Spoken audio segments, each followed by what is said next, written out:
J'espère que ça ne va pas gêner.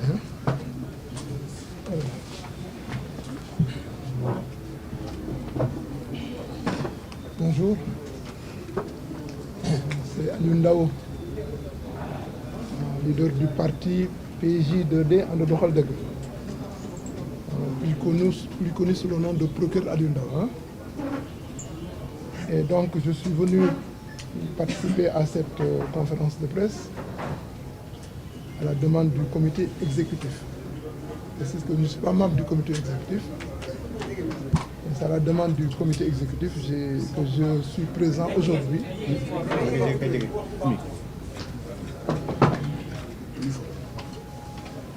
Donc bonjour,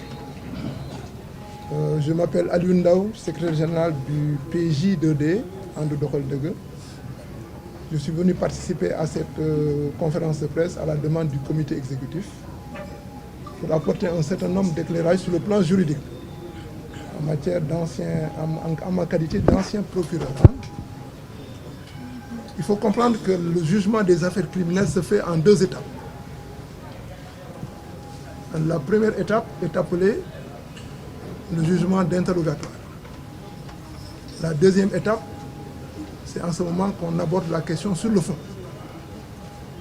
Alors pour le jugement d'interrogatoire, le président de la chambre criminelle s'assure de la présence de tous les accusés renvoyés à son audience.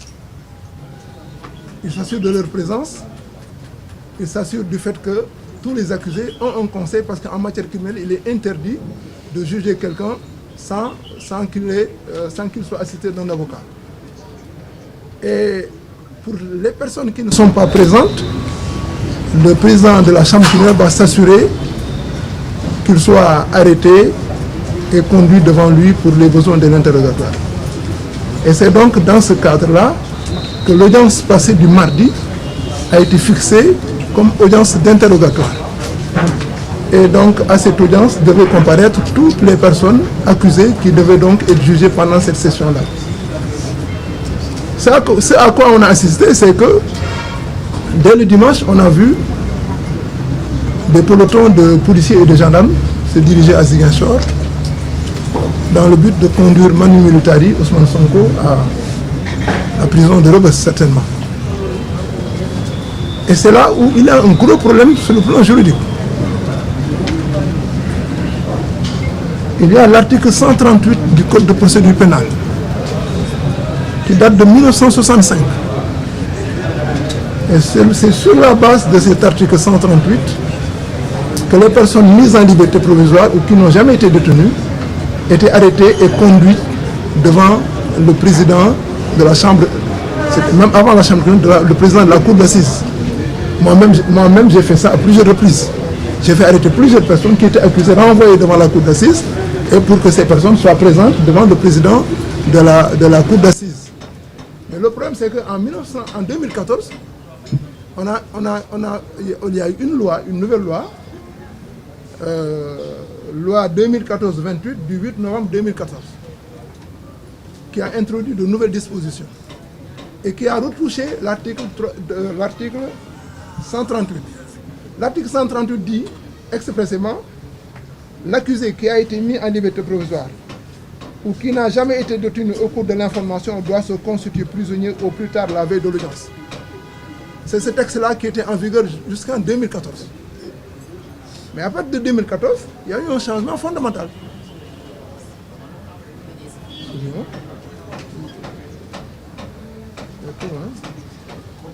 Alors, l'article 138 qui exigeait que la personne accusée en liberté provisoire ou qui n'avait jamais été détenue, que cette personne se constitue prisonnier, a été complètement modifié par l'article 238 de la nouvelle loi, qui dit: l'accusé qui a été mis en liberté provisoire ou qui n'a jamais été détenu se présente la veille de l'audience au greffe qui s'assure de sa représentation en justice. Donc on voit qu'il y a un changement fondamental dans le livret de la loi. En vertu de l'article 238 qui remplace l'article 138, aucun accusé n'est obligé d'aller se constituer prisonnier.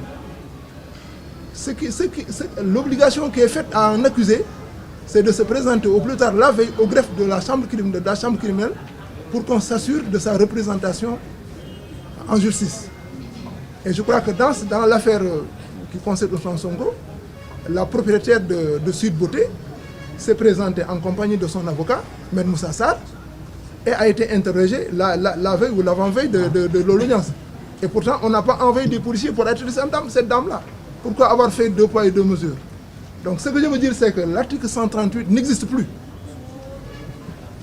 L'article 138 n'existe plus, il a été remplacé par l'article 238, qui n'exige plus que la personne se constitue prisonnier pour être jugé, pour être interrogé par le président.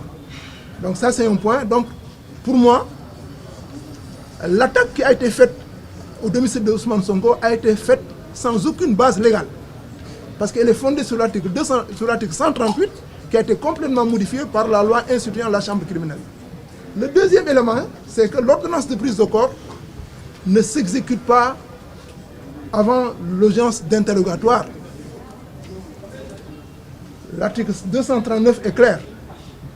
L'ordonnance de prise de corps est exécutée si, dûment convoqué par voie administrative au greffe de la chambre criminelle et sans motif légitime d'excuse, l'accusé ne se présente pas au jour fixé pour être interrogé par le président de la chambre criminelle.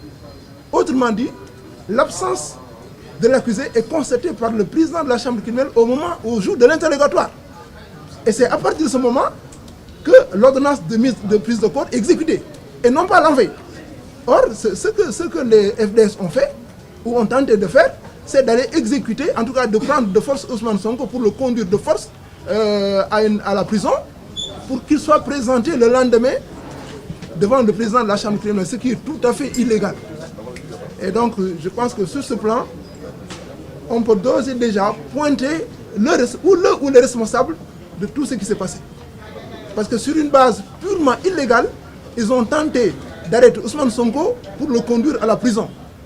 Et c'est cette tentative d'arrestation qui a entraîné tous les troubles issus de cette situation-là. Et par conséquent, à mon avis, le premier responsable de cette situation, c'est Macky Sall et son régime, notamment son ministre de l'Intérieur et son ministre de la Justice. Et il me semble qu'il ne serait pas trop que de demander la démission immédiate du ministre de la Justice et du ministre de l'Intérieur pour avoir mis ce pays dans ce tourbillon-là. C'était les éléments. Merci beaucoup. Merci beaucoup.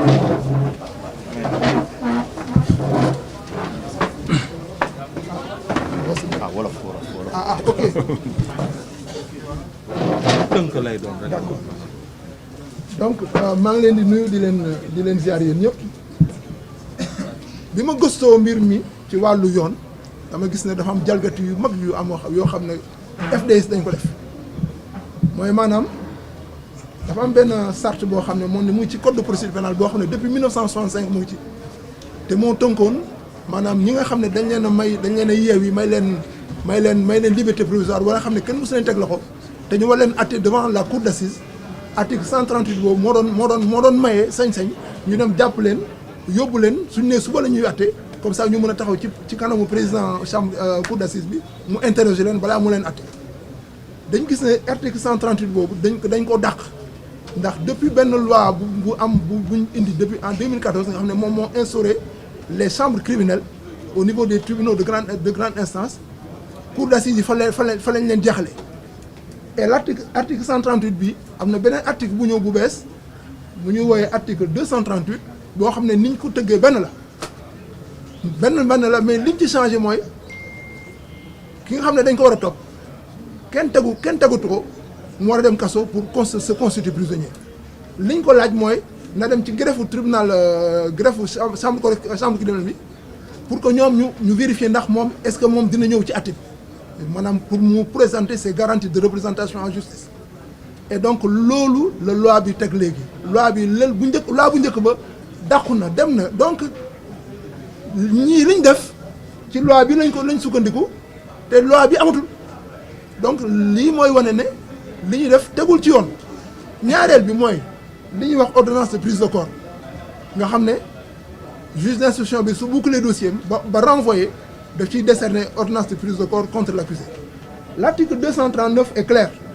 nee na ordonnance de prise de corps kenn mënu koo exécuter suñ ne suba la audience bi il faut que président chambre criminelle bi constaté que ki ñu topp ñëwul wuy si ci bés boobu bés bi ñu ko war interroger su constaté que ñëwul ci bés boobu la ñuy tàmbale commencé exécuter ordonnance de prise de corps bi or li ñu gis mooy lan depuis dimanche lañ gis peloton de policiers et de gendarmes en direction de Ziguinchor et le lundi la veille de l'audience les incidents ont commencé donc loolu lay wan ne ñoom li ñu def teguñ ko ci yoon waaw loolu daal te ñu jàpp ne nag ñaari doomu adama ñoo responsable ci situation bi muy Antoine Félix Diome en tant que ministre de l'Intérieur et le ministre de la Justice ñoom ñaar ñoom ñoo nekk ci mbir mi seen loxo la jaar évidemment seen patron Macky Sall kenn di warante ne il est responsable mais les premiers responsables c'est Ismaïla Madior Fall et Antoine Félix Diome et par conséquent au nom du F24 nous demandons leur démission immédiate maanaam ñu tekki seen ndombol tànk lu mu gën a gaawee ndax ñoom ñoo dugal Sénégal ci guddi gi nekk fi mu ne nii.